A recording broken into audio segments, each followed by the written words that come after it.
Sad dahil hindi inaccept ni AdSense yung passport. Nakakalungkot talaga.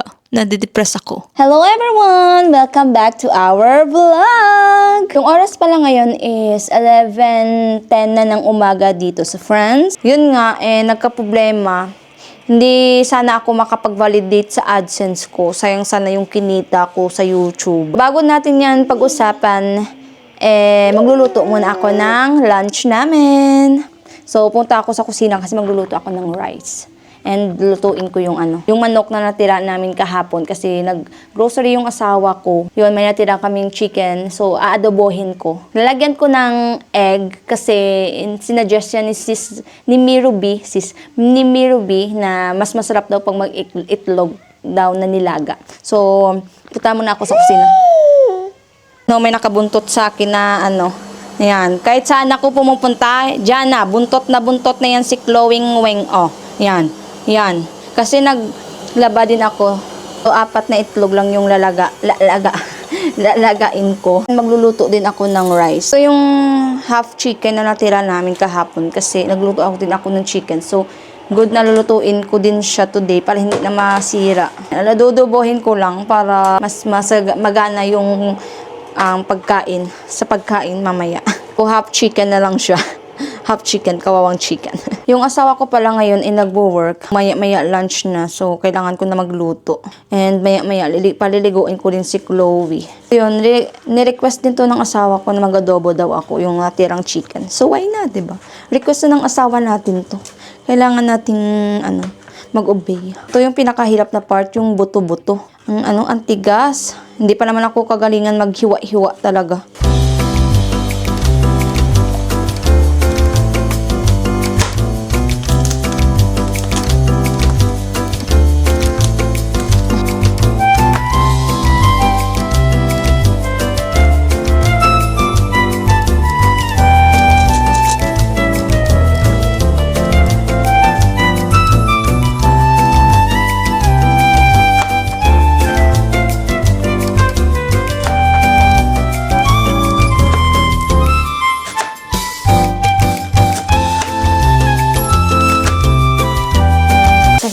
Natin yung bombay.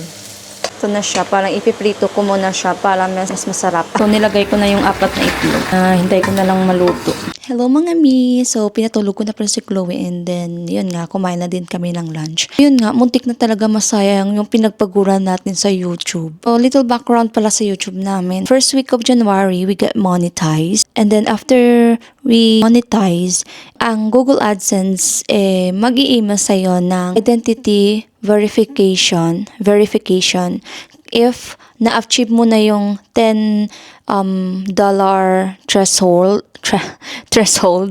Third week of January, naka-earn ako ng third week ba yun? Yan, third week of January, na-earn ko na yung $10 threshold yan kasi dapat mo i-achieve mo talaga yon bago mag-send yung Google AdSense sa'yo ng identity verification. Yun nga, 3 days ago yung Google Payments nag-message na sa akin, nag-email na sa akin na ganito.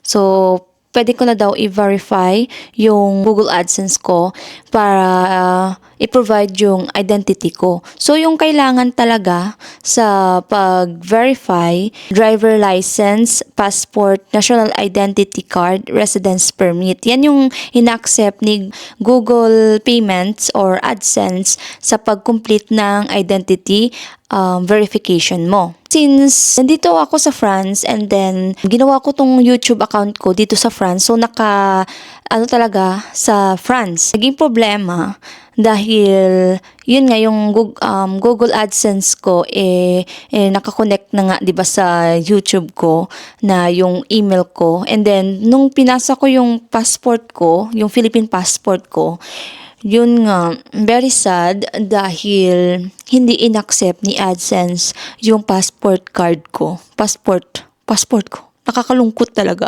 Nadidepress ako. Sabi ko, hala, bakit hindi ma-accept? Sabi ko, wala pa naman akong residence card. Wala pa naman akong any cards dito na nag-ano talaga na sa address talaga kung ano yung address and ano yung ano ko yung nilagay ko sa information ko dapat exact talaga dun sa passport or any cards na ano na provide mo kasi yung address ko syempre sa France and then yung passport ko Pilipinas pa kaya denied talaga. Nag-search talaga ako sa YouTube. Ang hirap din maganap sa YouTube na exact case sa akin.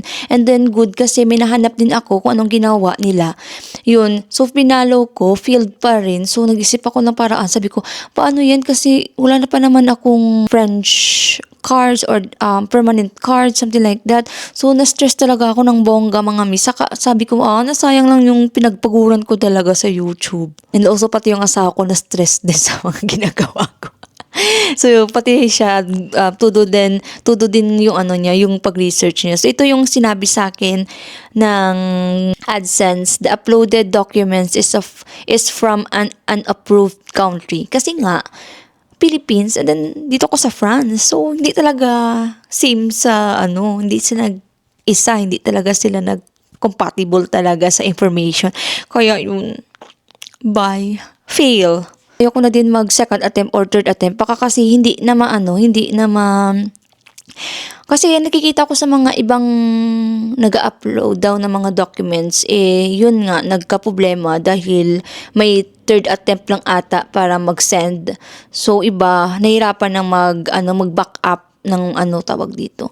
Yung hindi na nila ma-upload yung mga photos, yung photos na i-upload nila dahil naka 3 times na try and try. So yun, na-block na yung hindi na nila ma-verify. So syempre ako takot naman ako sa ganun kaya hindi na ako nag-second attempt baka kasi hindi ma-verify na. So yung ginawa ko sa mga YouTuber na kagaya ko na medyo na-stress din sa ganyan dahil nasa ibang country and yung nila, yung wala pa silang any passport. You know what? So, yung ginawa talaga namin ng asawa ko, nagawa ang asawa ko ng AdSense accounts niya. And then, yun yung nilink ko, new link ko dun sa YouTube ko dahil yun yung yung gagamitin ko kasi yung passport niya yung ginamit ko, French passport. So kasi nung 1.5 days, 'di ba nilink namin yung account ng AdSense ng asawa ko. And then yun inaccept naman ni AdSense yung new AdSense account sa YouTube. And then nag-wait kami hanggang masendan kami ng bagong verification or nang verify yung identity mo. So good kasi nung in-upload ng asawa ko yung passport niya and then complete na approve o di ba easy peasy kasi hindi pa wala pang 1 hour, mga ilang minutes pa lang in-approve ka agad kasi walang problema, parang nag-compatible talaga yung information ng account, AdSense account and then sa passport na France talaga. So yun yung ginawa namin. So good things God talaga kasi na-approve ka agad and complete. Ito siya. Complete identity verification complete. O di ba? So yun talaga yung gagawin nyo in case diyan sa mga vlogger diyan na problema sa case ko yun sa spouse nyo or anything na meron kayo diyan, dapat yung nyo talaga maging careful din kayo baka kasi kaibigan nyo na at hindi trustworthy kasi diyan kasi ilalagay ni YouTube yung sahod nyo sa AdSense account. So kung sino yung AdSense, siya yung diyan yan pupunta yung yung pera nyo. So be careful din kayo kung sino pipiliin nyo kung in case na magka-problema din kayo. Dapat yung tao na pagkatiwalaan mo is good Samaritan. Yun. So good kasi yung asawa ko naman. So yun, complete ka agad. Kanina nag-email yung AdSense sa amin for address verification. Kasi, kailangan mo talaga i-complete yun bago i-send yung pera sa AdSense. Good kasi si AdSense or Google Payments or YouTube, ang bilis lang din sa akin. Kasi sabi nga daw, medyo matagal. So, good kasi kanina, pagkatapos namin, kahapon lang kami nag-identity verification, I think. Or 2 days ago. Oh yeah, I think kahapon lang. And then yun, nag-send si Google AdSense for AdSense verification. And then, yun nga, yung sa address verification, isi-send yan location nyo talaga. Yun yung PIN na ilalagay, 6-digit verification PIN. So, actual talaga yung isi-send ni AdSense sa'yo. So, isi-send niya kung saan yung address na nilagay nyo, kung anong address na nilagay nyo. So, baka yan. Sabi daw, 2 to 3 weeks daw yung waiting, depende sa location nyo. Pero, yun, hopefully nga, nang hindi matagal para naman mabilis yung pag-process. Yun, ito yung email ni Google AdSense. Sabi daw, verify your address to receive payments from Google. So yun, dyan talaga para ma-receive mo yung payments mo. So sabi daw, we sent you a personal identification number or tinatawag nilang PIN. Yan, so kanina. So ipoprovide nila sa address na pinrovide nyo sa kanila. If in case na make sure nyo talaga na tama talaga yung address na ilalagay nyo. Kasi pag once na hindi mo matanggap, maghihintay ka naman ng 3 weeks bago ka mag-resend agad for new PIN. So, matagal din. So, yun, dapat make sure talaga na tama yung address na ilalagay nyo sa inyong Google AdSense para wala nang problema. Yun nga talaga, sobrang na-stress ako dahil kahit $10 or $11 pa lang yung pera ko sa YouTube, sayang din kung hindi talaga ma-resolve yung problema na ito. Masasayang yung pinagpaguran. Hindi naman pinagpaguran, pero sayang naman yung pera. Pera na, maging bato pa, di ba? So na, hindi lang naman ako yung nagka-problema na ganito kasi nakikita ko din. Kasi hirap i-search kung paano ko i-search sa pag-verify ng identity. Yun ginawa din nila yung sa spouse yung ginamit na ID, ganun. So good kasi one try lang and yun, boom, 'di ba? Success ka agad, complete ka agad. So yun lang mga yung share ko, and then so far wala namang problema na. So yun lang for today's video mga mi. See you to our next vlog. Bye-bye.